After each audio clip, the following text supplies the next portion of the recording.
An Orthodox rabbi from New Jersey and the King of Pop. On the surface, not a likely duo. How did the two of you meet, and what really drew you together? Well, what about Michael's life was likely?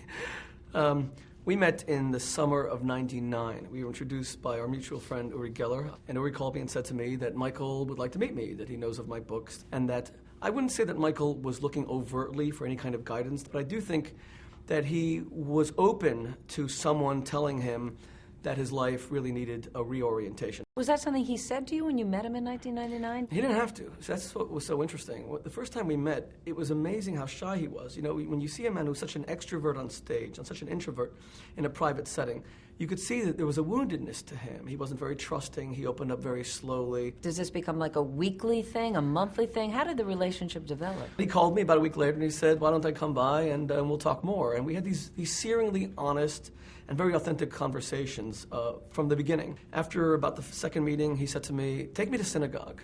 And that was very surprising. It's not Did what it you seem expect to hear. odd to you? Oh, are you kidding? I mean, Yeah. I was going to say, take me to a concert. He's telling me to take him to synagogue. So we went to a very musical synagogue on the Upper West Side of Manhattan. And he said to me that it was the happiest day of his life. I mean, he was treated like anyone else. He did not know the Hebrew songs, but he clapped, and he has a natural musical bent, obviously. And there was almost a liberation of sorts. You know, Michael Jackson could never just be. He always had to do. And I think that's what our friendship revolved around. It was around being someone, you know, very ordinary, and being around an ordinary family.